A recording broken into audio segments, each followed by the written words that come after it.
கர்த்தருடைய பரிசுத்த நாமத்திற்கு ஸ்தோத்திரம் உண்டாவதாக. நம்ம நேற்று யாத்திரை 33வது அதிகாரத்தில் பார்த்துட்டு இருந்தோம். 33வது அதிகாரத்தில் மோசே என்ன செஞ்சார்னா, இஸ்ரேல் ஜனங்களை கர்த்தர் கானானுக்கு வழிநடத்தி கொண்டு போய் சொன்னார்ல. அதனால் என்ன சொல்றாரு, உம்முடைய சமூகம் எனக்கு முன் செல்லும், நான் உனக்கு இளைப்பதும் தருவேன்னு சொல்லி கர்த்தர் சொன்னார். அதுக்கப்புறம் கர்த்தர் நோக்கி அவன் சொல்கிறான், உம்முடைய சமூகம் என் கூட செல்லாமல் இருப்போன்னா நான் உங்களை இவ்விடத்துலேருந்து கொண்டு போகாதீரும் அப்படின்னு சொல்லி மோசே கேட்குறாரு. இந்த சமூகம் முன் சென்றால் எங்களை அழைத்து கொண்டு செல்லும், இப்படி சமூகம் முன் செல்லவில்லை என்றால் எங்களை இந்த இடத்த விட்டு அழைத்து கொண்டு போகாதீங்கன்னு சொல்லி கர்த்தரிடம் மோசே என்ன சொல்கிறத அதோட நடத்துறது நம்ம பார்த்தோம். அதுக்கப்புறம் கர்த்தர் என்ன சொல்கிறாருன்னா, எனக்கும் உமது ஜனங்களுக்கும் உம்முடைய கண்களே எனக்கு கிருபை கிடைத்ததுண்டு எதனால் அறியப்படுன்னு சொல்லி மோசே கர்த்தர் இடத்துல கேட்குறான். கர்த்தர் சொல்கிறாரு, சமூகம் உனக்கு முன்பாக சொல்ல நீ போன்னு சொல்லிட்டாரு. ஆனால் மோசே செல்லலைன்னா போக விடாதுன்னு சொல்லிட்டு, உங்களுடைய கண்கள் எனக்கு கிருபை கிடைத்தது நான் எதனால் அறியப்படும் அப்படின்னு சொல்லி கேட்குறான்.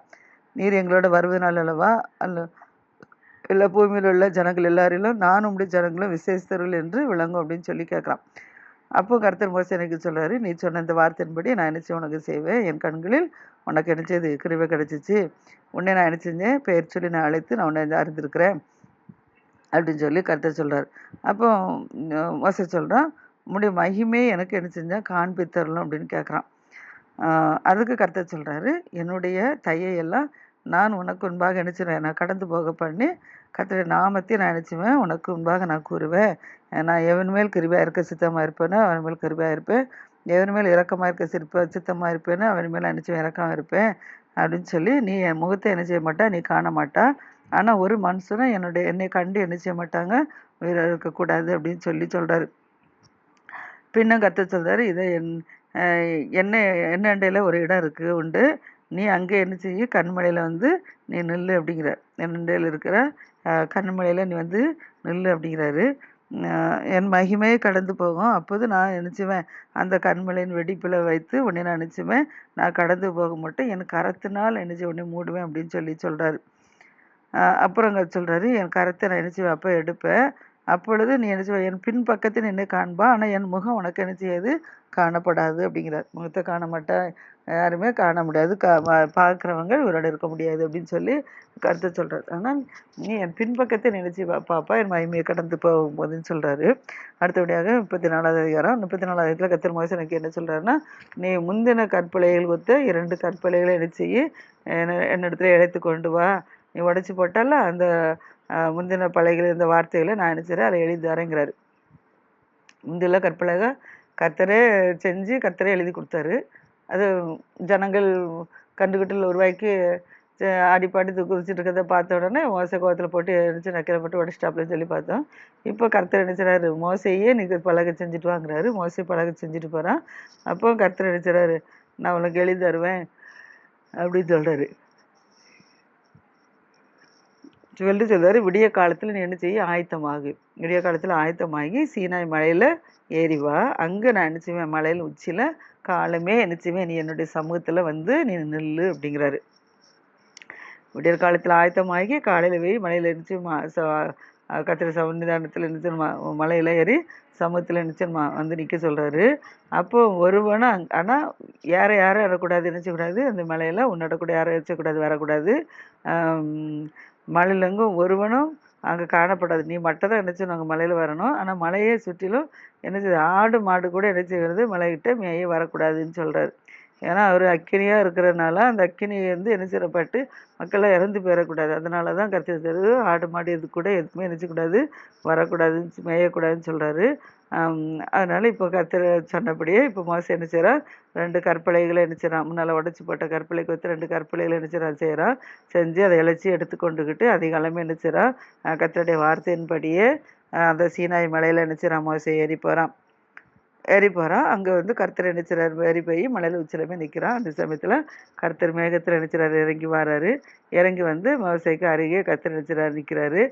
நிற்கிறத பார்த்தோன்னே நின்று கர்த்தருடைய நாமத்தை நினைச்சிறாரு கூறினார். அப்போ கர்த்தர் அவனுக்கு முன்பாக கடந்து போகிற போது கர்த்தர் நாமத்தை கூறினால இப்போ அவன் மோசைக்கு முன்பாக கர்த்தர் கடந்து போகிறத பார்த்த உடனே மோசை என்ன சொல்கிறான்னா, அவர் கர்த்தர் இரக்கமும் கிருபையும் நீடி சாந்தமும் மகா தயையும் சத்தியமுள்ள தேவன், 1000 தலைமுறைகளுக்கு இரக்கத்தை காக்கிறவர், அக்கிரமத்தையும் மீறுதலையும் பாவத்தையும் மன்னிக்கிறவர், குற்றவாளியே குற்றமற்றவனாக விடாதபடிக்கு பிதாக்கள் செய்த அக்கிரமத்தை பிள்ளைகளிடத்திலும் பிள்ளைகளுடைய பிள்ளைகளிடத்திலும் 3ஆம் 4ஆம் தலைமுறையிட்டும் விசாரிக்கிறவர் என்று என்ன செய்றாரு, கர்த்தர் இப்போ கூறுறாரு. இதுதான் அவருடைய நாமத்தை கர்த்தர் போகும்போது, அவனுக்கு முன்பாக கடந்து போகும்போது இந்த நாமத்தை என்ன செய்றாரு, கர்த்தர் கூறுறாரு.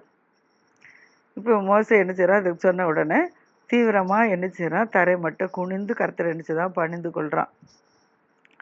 அதுக்கப்புறம் மோசே பேசுகிறாப்புல, இதுக்கு முன்னால் பேசுனது கர்த்தர் பேசுனாரு, இப்போ மோசே பேசுகிறான். ஆண்டவரே, உம்முடைய கண்களில் எனக்கு கிருபை கிடைச்சதுன்னா எங்கள் நடுவில் நீங்கள் என்ன செய்யணும், நீர் எழுந்தரணும். ஆண்டவர் நீர் என்ன செய்யணும், எழுந்தரணும். இந்த ஜனங்கள் வணங்கா கழுத்துள்ள ஜனங்கள் சொல்கிறேன். இது வரைக்கும் வணங்கா கழுத்துள்ள ஜனங்கள் சொல்லி இது 4 இடத்துல வந்துருச்சு. வணங்கா கழுத்துள்ள ஜனங்கள், நீரோ எங்கள் அக்கிரமத்தையும் எங்கள் பாவத்தையும் என்ன செய்யணும், எங்களுக்கு மன்னித்து எங்களை உங்களுக்கு சுதந்திரமாக என்ன செய்யும், ஏற்றுக்கொள்ளும். உங்கள் பாவங்களெல்லாம் மன்னித்து எங்களுக்கு சுதந்திரமாக ஏற்றுக்கொள்ளும் அப்படின்னு சொல்லி இப்போ மோசே என்ன செய்கிறான், கர்த்தரத்தில் பேசுகிறான். அதற்கு கர்த்தர் பேசுகிறாரு, இதை நான் ஒரு உடன்படிக்கை என்ன செய்ய பண்ணுறேன். பூமி எங்கும் எந்த ஜாதிகளிடத்திலும் செய்யப்படாத அதிசயங்களை உன் ஜனங்கள் எல்லாருக்கும் முன்பாக நான் நான் செய்வேன். உன்னோட கூட இருக்கிற ஜனங்கள் எல்லாரும் கர்த்தருடைய செய்கை என்ன செய்வாங்க, காண்பாக. உன்னோட கூட இருந்து நான் செய்ய காரியம் எப்படி இருக்கும், பயங்கரமாக இருக்கும் அப்படிங்கிறாரு. இன்று நான் உனக்கு கட்டளையிடுறதெல்லாம் நீ நினைச்சு கை கொள்ளு. எமோரியனையும் கானானியனையும் ஏத்தியனையும் பெரிசனையும் ஏவியனையும் எபுசனையும் உனக்கு முன்பாக நான் நினைச்சேன் துரத்தி விட்டுறேன். எங்கே போகிற நீங்கள் போய் சேருகிற தேசத்தின் குட்டிகளோடு நீங்கள் என்ன செய்யக்கூடாது, உடன்படிக்கையே பண்ணக்கூடாது. இப்போ இவங்களெல்லாம் துரத்தி விட்டுறேன்னு சொல்கிறாங்களா, இவங்க தான் அங்கே இருக்கிறாங்க தேசத்தில். அதனால் நான் அவங்கள துரத்தி விட்டுறேன். நான் அவங்களோட என்ன செய்யாதாங்க, உடன்படிக்கை பண்ணாதபடிக்கு என்ன செய்ய எச்சரிக்கையாரு. பண்ணினா அது ஒன்று அடியில் அது என்ன செய்யும், கன்னியாக இருக்குங்கிறார். ஏன்னா இவங்க விக்கிரகத்தை வழிபட்டுக்கிட்டு இருக்காங்க. அதனால தான் கர்த்தர் சொல்கிறாரு, கர்த்தருடைய நாமம் எரிச்சலவர் என்பது அவர் எரிச்சலின் தேவன். அதனால் அந்நிய தேவனை நீ பணிந்து கொள்ளாதுங்கிறார். அந்நிய தேவனை பணிந்து கொள்ள பிடிக்காது. கர்த்தர் எரிச்சல், அதனால திருச்சி வர எரிச்சலவர் கோபப்படுவார்னு சொல்லி சொல்கிறார். அதனால சொல்கிறாரு, நீ அந்த தேச குடிகளோடு என்ன செய்யக்கூடாது, நீ உடன்படிக்கை பண்ணக்கூடாது. நீ உடன்படிக்கை பண்ணால் அவங்க என்ன செய்வாங்க, தங்கள் தேவர்களை என்ன செய்வாங்க, சோர மறக்காமல் பின்பற்றி தங்களுடைய தேவர்களுக்கு என்ன செய்வாங்க, அவங்க பலியிட ஆரம்பிச்சிருவாங்க. அப்போ ஒருவன் உன்னை என்ன செய்வான், அழைக்கும் போது நீ என்ன செய்வான், நீ என்ன போய் அவனை பழகிட்டான், நல்லா அழைக்கிறான். அப்போ அழைக்கும் போது என்ன செய்வா, போய் நீ அவனோட என்ன செஞ்சுருவா, அவன் பழியிட்டதை என்ன செஞ்சிருவா, நீ தெய்வத்துக்கு பழியிட்டதை என்ன செஞ்சிருவா, நீ புசிச்சிருவா. அதே போல் அவருடைய குமாரத்தில் உன் குமாரனுக்கு அடிச்சுவா பெண் கொள்ளுவாங்க. அப்போ உங்க குமாரத்துக்கு நினச்சிவாங்க, அவங்க தேவர்கள் நினச்சிவாங்க சோர மறுக்குமாய் பின்பற்றுவாங்க. இல்லது உங்கள் குமாரனே தங்கள் தேவர்கள் நினச்சிடுவாங்க சோர மறுக்குமாய் அடிச்சுவாங்க, பின்பற்றும்படி செஞ்சுருவாங்க. அதனால் என்ன செய்யாதுங்க, அவங்களோட உடன்படிக்கை பண்ணாதபடி எச்சரிக்கையாயிருன்னு சொல்லி கருத்து சொல்கிறாரு. அப்புறம் சொல்கிறாரு, வாரிக்கப்பட்ட தெய்வங்களை உங்களுக்கு என்ன செய்யக்கூடாது, உண்டாக்க வேண்டாம். அவங்களோட சேர்ந்துட்டு நீங்களும் என்ன செய்யாதுங்க, வாரிப்பிக்கப்பட்ட தெய்வங்களை உங்களுக்கு என்ன செய்யணும், உண்டாக்க வேண்டாம்.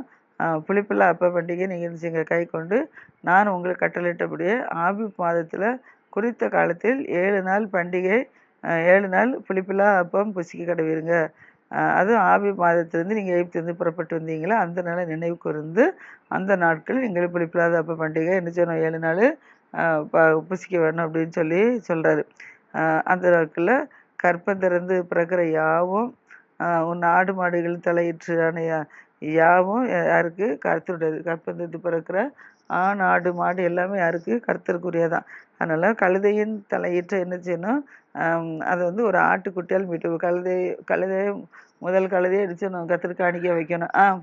அதனால் கழுதையை காணிக்க வைக்கிறதுக்கு பதிலாக நீ என்ன செஞ்சிரு, ஆட்டுக்குட்டி என்ன செஞ்சிரு, அதுக்கு பதிலாக காணிக்கையாக கொடுக்கணும். அப்படி ஆட்டுக்குட்டியே கொடுக்க மனதில்லை அப்படின்னா அந்த கழுத்தை என்ன செஞ்சிருமா, முறிச்சு போட்டுறணுமா. அதே போல் நம்முடைய பிள்ளைகளையும் முதல் பேரான இதெல்லாம் என்ன செய்யணும், மீட்டுக்கொள்ளணுமா. ஏன்னா இதெல்லாம் கர்த்தருக்கு காணிக்க. அதனால் வெறும் கையோட கர்த்தருடைய சன்னிதானத்தில் என்னமே செய்யக்கூடாதான், யாருமே வரக்கூடாது அப்படின்னு சொல்கிறாரு. அப்புறம் சொல்கிறாரு, 6 நாள் என்ன செய்யுங்க, வேலை செய்யுங்க, 7 நாள் என்ன செய்யுங்க, நீங்கள் ஓய்ந்துருங்க. அதே போல் விதைப்பு காலத்திலும் அறுப்பு காலத்திலும் என்ன செய்யுங்க, ஓய்ந்திருப்பாயாங்கிறார். நம்ம இதற்கு பார்த்துருக்கோம், ஓய்வு நாளில் தான் ஓய்ந்திருக்குன்னு சொல்லதை நம்ம பார்த்தோம். இப்போ இதில் விதைப்பு காலத்தில் அறுப்பு காலத்தில் என்ன செய்யணுமா, ஓய்ந்திருக்கணுமா. அடுத்தபடியாக கோதுமை அறுப்பேர் முதல் பலன் என்ன செய்யணுமா சேர்த்து மொத்தம் 7 வாரங்களில் என்ன செய்யணும் பண்டிகையும், வருஷ முடிவில் சேர்ப்பு கால பண்டிகை என்ன செய்யணுமா ஆசரிக்கணுமா. அந்த வருஷத்தில் 3 தரம் நம்முடைய ஆண் மக்கள் எல்லாரும் என்ன செய்யணுமா, இஸ்ரேல் தேவனாயிருக்க கர்த்தருடைய சந்நிதியில் இணைஞ்சுமா நிச்சயமாக வரணுமா. நான் புறஜாதிகளை உங்கள் முன்னின்று என்ன செய்வேன், நான் துரத்தி விடுவேன், உங்கள் எல்லைகளை நினைச்சுவேன், நான் விஸ்தாரமாக்குவேன். வருஷத்தில் 3 தரம் நான் நினைச்சிருவேன் உங்கள் தேவனாய கர்த்தருடைய சந்நிதிக்கு முன்பாக நான் நினைச்சுவேன் காணப்பட போயிருக்கும்போது ஒருவரும் உங்கள் தேசத்தை என்ன செய்ய முடியாது, எச்சிக்க முடியாது அப்படிங்கிறாரு. அதனால் எனக்கு பலிகள் ரத்தத்தை நீங்கள் நினச்சிங்க புளித்தமாவுடன் நீங்கள் செலுத்த வேண்டாம். பஸ்கா பண்டிகையின் பழி என்ன செய்கிறோம், விடிய காலம் வரைக்கும் நீங்கள் என்ன செய்ய வேண்டாம், வைக்க வேண்டாங்கிறார். உங்கள் நிலத்தில் முதல் விளைந்த முதல் பழத்தை உங்கள் தேவனாக கர்த்தரின் ஆலயத்துக்கு நீங்கள் நினச்சிங்க கொண்டு வாருங்க. வெள்ளாட்டுக்குட்டி நினச்சிங்க எங்கள் தாயின் பாலில் என்ன செய்ய வேண்டாம், சமைக்க வேண்டாங்கிறாரு. பின்ன கர்த்தர் மோசனைக்கு சொல்றார், இந்த வார்த்தைகளை நீ எழுது, இந்த வார்த்தையின்படியே நான் நினச்சி உன்னோட இஸ்ரவேலோட நினச்சி உடன்படிக்கை பண்ணேன்னு சொல்றாரு. திரும்ப சொல்றாரு, நீங்கள் சொன்ன உடன்படிக்கை பண்ணேன்னு சொல்றாரு.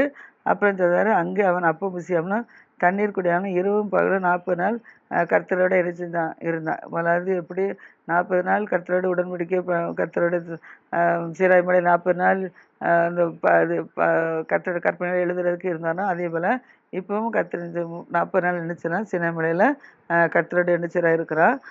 இருக்கும்போது கர்த்தர் இணைச்சராரு அந்த 10 கற்பனைகளாக உடன்படிக்கையின் வார்த்தைகளை இணைச்சராரு, பலைகளை எழுதி கொடுக்குறாரு. இப்போ மோசே அந்த சாட்சி படைகள் ரெண்டும் என்ன செஞ்சிடான், தன் கையில் எடுத்துக்கொண்டு சீனாய் மலையிலேருந்து என்ன செய்கிறான், இறங்குறான்.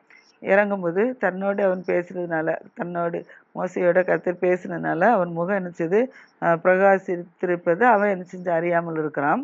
ஆனால் ஆரோனும் இஸ்ரேல் புத்திரர் எல்லாரும் என்ன செஞ்சாங்க, மோசையை பார்க்கும்போது அவன் முகம் என்னச்சது பிரகாசித்திருக்குது கண்டு அவங்க என்ன செய்கிறாங்க, மோசை பக்கத்தில் வர்றதுக்கு என்ன செய்கிறாங்க, பயப்படுறாங்க, வர மாட்டுக்காங்க. மோசே அவர்கள் என்ன செய்கிறான், அழைக்கிறான். அழைச்ச உடனே இப்போ என்ன செய்கிறாங்க, அவங்க ஆரோனும் சபையில் உள்ள பிரபுக்கள் யாவரும் மோசை இடத்துல அழைச்சிட்டாங்க, திரும்பி வந்தாங்க. ஆனால் மோசை என்ன செய்கிறான், அவர்களோட என்ன செய்கிறான், பேசுகிறான். இப்போ இஸ்ரேல் புத்திரர் எல்லாரும் என்ன செய்கிறாங்க, அவரை சேர்றாங்க. முதலாவது ஆரோனும் இஸ்ரேல் ஜனங்கள் எல்லாரும் மோசை பக்கத்தில் வர பயந்தாங்க. இப்போ மோசை கூப்பிட்டாங்கன்னா திரும்ப என்ன செய்கிறாங்க, மோசை பிரபுக்கள் மூலம் வந்தாங்க. அப்புறம் இஸ்ரேல் புத்திரர்கள் என்ன செய்கிறாங்க, பக்கத்தில் வராங்க எல்லாரும். அப்போது கர்த்தர் சொல்றார், சீனாய் மலையில் கர்த்தர் தன்னோடு என்னெல்லாம் பேசினாரோ அது எல்லாமே என்ன செய்கிறாங்க, உங்களுக்கு என்ன செய்கிறாங்க, அறிவிக்கிறாப்புல. மோசே அவரோட பேசி முடிமளவும் தன் முகத்தின் மேல் என்ன செய்கிறான், முக்காடு போட்டிருந்தான். ஜனங்களோடு பேசி கொண்டிருக்கும் போது என்ன செய்கிறான், முக்காடு போட்டான். அவங்க வர கிட்ட வர பயப்படுதாங்கல்ல, அவங்க முகத்தில் பிரகாசத்தை கண்டு கிட்ட வர பயப்படுதாங்க. அதனால மோசே என்ன செய்கிறான், முக்காடு போட்டு தன் முகத்தை என்ன செஞ்சுட்டான், மறைத்து கொண்டான் ஜனங்கள் முன்னால். இப்போ மோசே கர்த்தருடைய சன்னிதானத்தில் அவரோட பேசும்படிக்கு எப்போதெல்லாம் எழுந்து போகிறானோ அப்போல்லாம் என்ன செய்வான் அப்படின்னா, அந்த முக்காடை என்ன செஞ்சுருவான், தூரம் எடுத்து போட்டுருவான். ஆனால் ஜனங்கள் இடத்துல வரும்போது என்ன செய்வான், முக்காடை என்ன செய்வான், போட்டுக்கிடுவான். இப்படியாக என்ன செய்கிறான், இஸ்ரேல் ஜனங்களோடு மோசே பேசுகிறத பார்க்குறோம். அப்புறம் இஸ்ரேல் முத்திரர் வச்சுறாங்க, அவங்க முகம் பிரகாசிக்கிறத கண்டதுனால மோசே அவரோடு பேசும்படிக்கு உள்ளே பிரவேசிக்க வரைக்கும் கர்த்தரோடு பிரவேசிக்க உள்ளே செல்கிற வரைக்கும் முக்காட்டை திரும்ப என்ன செஞ்சு உன் முகத்தில் என்ன செஞ்சுக்கோ, நீ போட்டுக்கோன்னு சொல்லி உள்ள செல்கிற வரைக்கும் என்ன செய்வோம், முக்காடை போட்டுக்கிடுவான். ஏன்னா ஜனங்கள் பயப்படுறாங்கல்ல, அதனால் ஜனங்கள் முன்னால் முக்காடு போட்டுட்டு உள்ள ஆண்டிட்டு சன்னிதானத்தில் கர்த்தர்கிட்ட பேசும்போது செல்லும் போதெல்லாம் முக்காடை எடுத்துருவான். அடுத்தபடியாக 35வது அதிகாரம் இல்லைன்னா மோசே இஸ்ரேல் புத்திரர் சபையார் எல்லாரும் கூடி வரை செய்தான். மோசே இஸ்ரேல் புத்திரர் சபையார் எல்லாரும் கூடி வரை செய்து அவர்கள் நோக்கி நீ சொல்கிறான், என்ன உங்களுக்கு நீங்கள் இன்னும் நினச்சது 6 நாள் என்ன செய்யலாம், வேலை செய்ய வேண்டும். நீங்கள் 6 நாள் வேலை செய்ய வேண்டும், 7ஆம் நாள் உங்களுக்கு பரிசுத்த நாளாக இருப்பதாக அதற்கென்று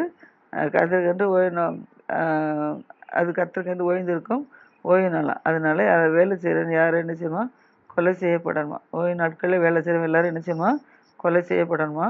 ஓய்வு நாளில் ஒரு வார்த்தையே என்ன செய்யணுமா, உங்கள் வாசஸ்தலத்தை எங்கும் நெருப்பு மூட்டாதிருப்பீர்களாகங்கிறார். ஓய்வு நாளில் பரிசுத்த நாளில் அப்போ அதை அசட்டை பண்ணக்கூடாதுங்கிறதுனால அந்த நாட்கள் என்ன செய்ய யாரும் உங்கள் வாசஸ்தலத்தில் நெருப்பு கூட நினச்சக்கூடாது, மூட்டக்கூடாதுங்கிறார். எதுக்கு சமையல் பண்ணி சாடக்கூடாதுங்கிறார். அதனால் இதெல்லாம் கர்த்தர் என்ன செய்கிறாரு, மோசையோட சீனாய் கட்டடிறாரு. பின்னும் மோசே இஸ்ரேல் புத்திரர் சபையார் எல்லாரும் வைக்க சொல்கிறான், உங்களுக்கு உண்டானதில் நீங்கள் என்ன செய்யுங்க, கர்த்தருக்கு ஒரு காணிக்கை என்ன செய்யுங்க, கொண்டு வந்து செலுத்துங்க. மனமுள்ள எவனோ யார் மனம் வந்து கொடுக்குறாங்களோ அவர்களும் என்ன செய்யறதை கொண்டு வரட்டும்.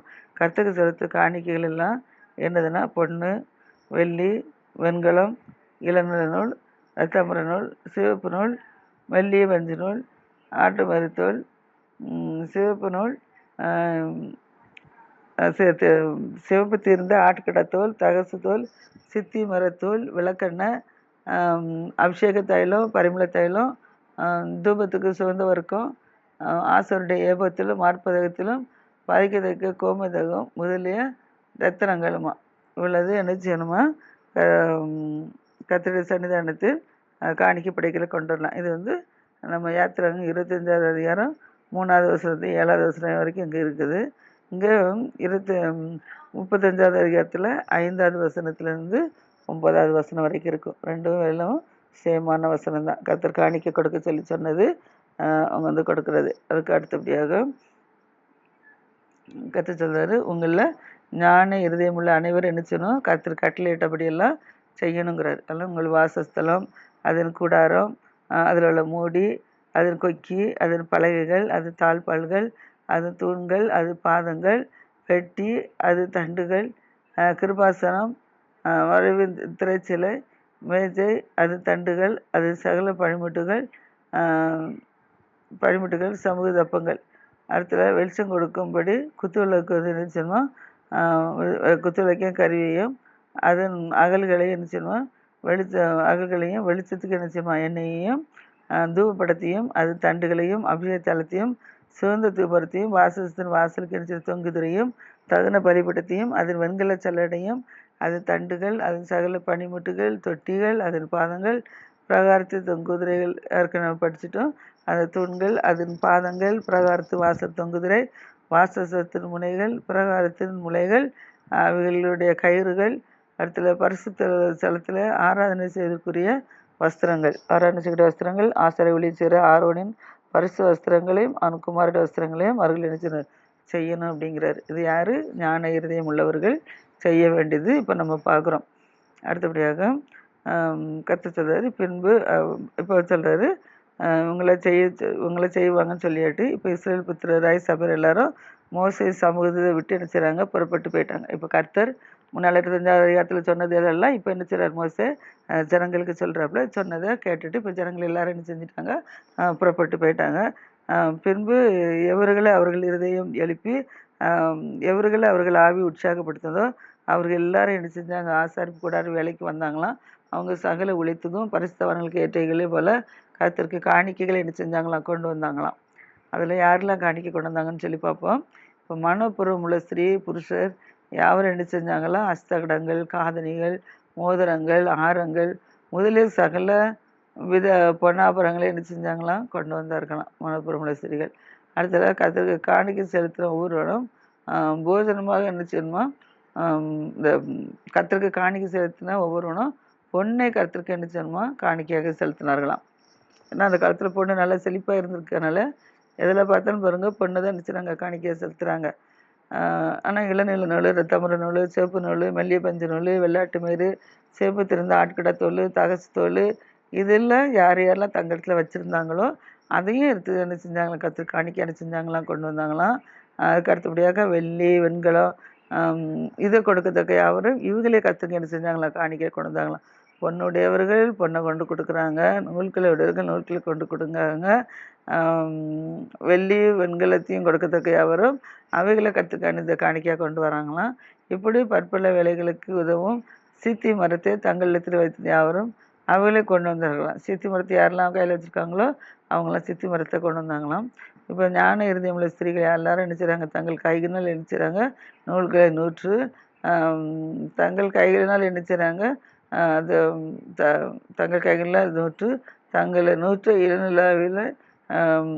இளநிலையும் ரத்தாமர நிலையும் சிவப்பு நிலையும் மெல்லிய பஞ்சு நிலையும் என்ன செஞ்சாங்களாம்? கொண்டு வந்தாங்களாம்.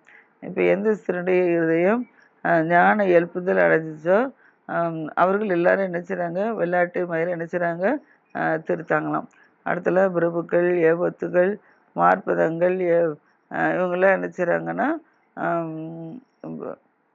அந்த ஞான இறுதியுள்ள ஸ்திரீகள் தங்கள் கைகளினால் நூற்று தாங்கள் நூற்ற இளநூல், தாம்பர நூல், சிவப்பு நூல், மஞ்சள் பஞ்சு நூலை கொண்டு வந்திருக்காங்க. எந்த ஸ்திரீடைய இறுதி ஞான எழுப்புதல் அடைந்ததோ அவர்கள் எல்லாரும் வெள்ளாட்டு மயிரை என்ன செஞ்சாங்களாம்? திருத்தாங்களாம். அடுத்தல பிரபுக்கள் ஏபத்திலும் மார்பதத்திலும் பதிக்கும் கோமேத கல்கி முதலிய ரத்தங்களையும் என்ன செய்கிறாங்க, பிரபுக்கள் அடிச்சுறாங்க, கொண்டுட்டு வராங்க, வாங்கி கொண்டு வராங்க. அது என்னதுன்னா, ஒன்று வந்து பரிமள தைலம், ரெண்டாவது என்னது விளக்கெண்ணெய், அடுத்தெல்லாம் அபிஷேக தைலம், அடுத்தது சுகந்த தூபவர்க்கங்கள், அடுத்தது வெண்கலங்கள், இப்படி வேண்டிய தூபவர்க்கங்கள், பரிமள தைலங்கள். வலது வந்து ஸ்திரீகள் ஞான எழுப்புதல் அடைந்தவர்கள் வெள்ளாட்டு மயிரை திருத்தி கொண்டு வந்திருக்காங்க. ஞான இருதயமுள்ள ஸ்திரீகள் தங்கள் கையினால் நூற்றதை கொண்டு வந்திருக்கிறாங்க. பிரபுக்கள் ஏபத்திலும் மார்பதத்திலும் பதிக்கும் கோமேதகம் முதலிய ரத்தினங்களை கொண்டு வந்திருக்காங்க. அது மாத்திரமில்ல பரிமள தைலங்கள், விளக்கெண்ணெய், அபிஷேக தைலம், சுகந்தர்க்க தூபத்துக்கு வேண்டியவைகள் இதை கொண்டு வந்திருக்காங்க. இப்போ செய்யப்பட முடி கர்த்தர் மோசை கொண்டு கற்பித்த விளக்கிரியாவையும் கொண்டு வர இஸ்ரேல் புத்திரருக்கு தங்கள் இருதயத்தில் உற்சாகமுடைந்த ஸ்திரீ புருஷர்கள் எல்லாரும் நினைச்சிருக்காங்க. யாவரும் கர்த்தருக்கு காணிக்கைகளை நினைச்சிருக்காங்க, மனப்பூர்வமாக நினைச்சிருக்காங்க, கொண்டு வந்திருக்கிறாங்க. கர்த்தர் காணிக்கையை மனப்பூர்வமாக கொண்டு வந்திருக்கிறாங்க. அடுத்தபடியாக பின் மோசே இஸ்ரவேல் புத்திரனுக்கு சொல்கிறான், பாருங்கள், கர்த்தர் யூதான் கோத்திரத்தில் ஊரின் மகனாய பெசலேல நினைச்சாரு, பெயர் சொல்லி அழைத்தார். அவன் விசித்திரமான வேலைகளை யோசித்து செய்யவும், பொண்ணுனாலும் வெள்ளினாலும் வெண்கலத்தினாலும் வேலை செய்யவும், ரத்தினங்களை முத்திர வெட்டாக வெட்டி பதிக்கவும், மரத்தில் சித்திர வேலை செய்து சகல உன்னதமான வேலை செய்யவும் அவனுக்கு ஞானத்தையும் புத்தியும் அறிவும் கர்த்தர் அருளி இருக்கிறாரு. அவன் சகலத வேலை செய்யும்படி தேவ ஆவியினால் அவனை என்ன செஞ்சு நிரப்பி இருக்கிறாரு. அது மாத்திரமில்ல, அவன் இருதயத்திலும் தான் கோத்திரத்து அகிமாசின் குமாரனாகிய அகலிவா இருதயத்திலும் கர்த்தர் நினைச்சார், போதிக்கும் மரத்தை நினைச்சார் இருக்கிறாரு. அதனால சித்திர வேலை, சிற்ப வேலை, இளநூல், ரத்தமர நூல், சிவப்பு நூல், வெள்ளிய பஞ்சல் செய்யப்படும் விசித்திர வேலை, தையல் வேலையும் சகல விசித்திர நெரிச வேலையும் வினோதமான வேலையில விக்கிரகம் செய்கிறதுக்கும் நிறைவேற்ற சகல வேலையில செய்ய முடியும். அவருடைய இருதயத்தை கர்த்தர் நினைச்சாரு, ஞானத்தினால் நிரப்பினார்னு சொல்லி பார்க்குறோம். பெசலேயேல், இன்னொன்று அகலிபா, இவங்க ரெண்டு பேரும் கர்த்தர் ஞானத்தினாவே நிரப்பி ஆலயத்துக்கு தேவையான அந்த ஆசரிப்பு கூடாரத்துக்கு தேவையான பொருட்கள் எல்லாம் இவங்க ரெண்டு பேர்த்தையும் தான் நினச்சிருக்கா, கர்த்தர் செய்ய வச்சுருக்காரு. அதே மாதிரி ஸ்திரீகளும் நினச்சிருக்காரு, நூல்கள் எல்லாம் நூற்று தங்கள் கைகளால் நூற்று நூல்களையும் கொண்டு வந்திருக்கிறத நம்ம பார்க்குறோம். இவர்கள் மூலமாக கர்த்தர் செய்ய சொல்லி அந்த ஆசரிப்பு கூடாரத்தில் வைக்கிறது கர்த்தர் ஏவிருக்கிறார். கர்த்தர் இதை ஆசீர்வதிப்பாராக. ஆமென். நம்மளும் நம்மளுக்கு கர்த்தருக்கு சுகந்த காணிக்கைக்கு படைப்போமாக. ஆமென்.